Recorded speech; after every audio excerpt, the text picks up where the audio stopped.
Müəllimlər, bir dənə diqqət yetirək. Mən burada bu variantlardan bir neçəsini izah vermək istəyirəm.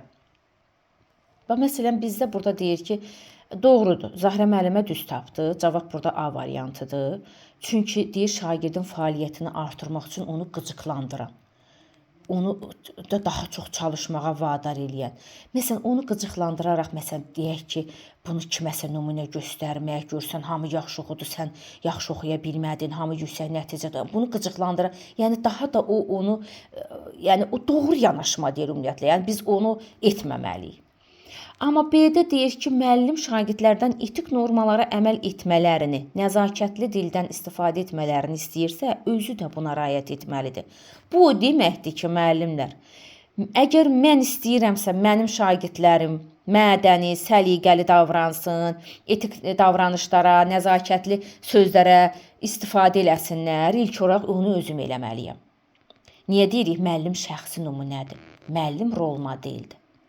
Yəni, müəllim bir şəxsiyyət yetişdirir.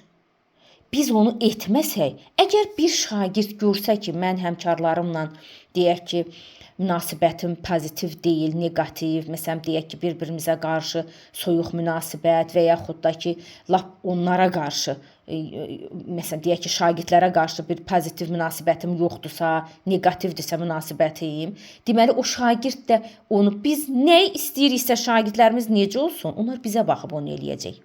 Mən özüm eləyəcəm ki, şagirdlərim də onu eləsin. Məsələn, əslində mən həqiqətən də sinif deyilim. Məsələn, şagirdlərdən neysə deyirəm, xatkeş kimdə var gətirəndə, deyirəm, zəhmət olmasa mənə xatkeş verin.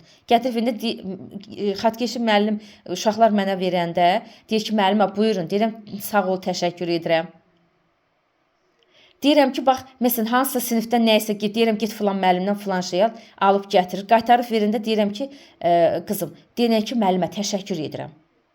Biz bunu özümüz etməliyik. Bizim rol model olmağımız buradan gəlir. Biz bunu istəyiriksə onlar eləsin, ilk olaraq biz özümüz etməliyik onu.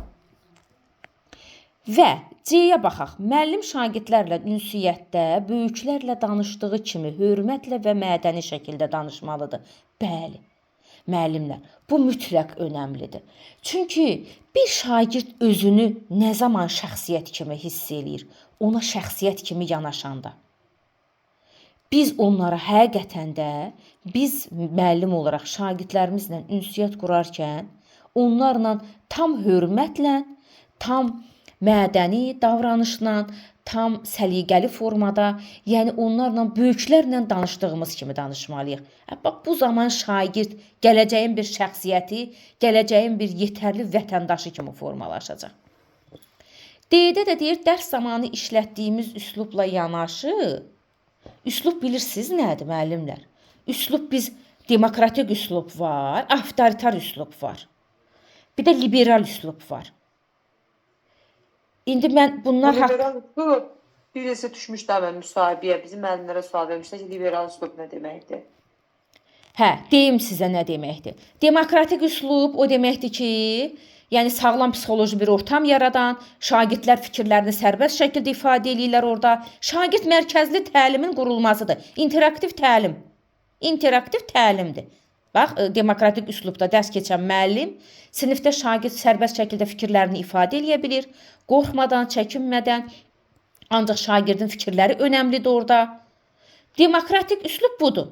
Avtoritar, mən belə deyirəm, belə eləyəcəksən. Mən deyirəm, qatıq qaradır, hamı desin qaradır. Vəssalam. Yəni, bu avtoritardır. Mən səsini ucaldan. Liberal da laqeyd müəllim. Əşi oxuyur, oxusun, oxumur, özü bilsin. Liberal sadəcə şagirdinə qarşı laqeyd yanaşan, soyuq yanaşan bir müəllimdir. Burada da deyir ki, işlətdiyimiz üslubla yanaşı istifadə etdiyimiz səs tonu da önəmlidir. Avtoritar müəllim əlini stola çırpacaq, ağaçla, qışqıra-qışqıra.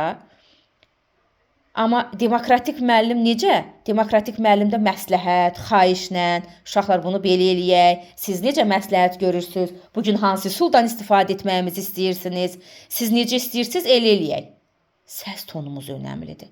Yəni, əsas məqam odur. Və D variantı bizə onu deyir, mənim əzizlərim. Və E-də də nə deyir? Müəllim tərəfindən söylənilən stimulyativ və dəstəkləyici cümlələr. Bu rəydir, fəaliyyətin stimullaşması şagirdin inkişafını gücləndirə bilər. Bəli. Mən niyə deyirəm ki, müəllimlər, baxın, biz şagirdlərin irəli getməyini, inkişafını istəyiriksə, ən xırda uğurlarını vurğulayacaqsan. Bununla şagirddə özgüvən artacaq, özünə inam artacaq. Yəni bunlarda dəstək verici cümlələrdən istifadə elə. Deyək ki, 10 tapşırıqdan 9-unu səhv yazıb. Ona elə formada fəaliyyətini stimullaşdıracaqsan ki, şagird növbəti dəfə o səhvlərini minimuma yendirsin. Budur məsələ. Burada da cavabımız A variantı oldu. Çünki şagirdi qıcıqlandıran fəaliyyətdən istifadə etməyəcəyik.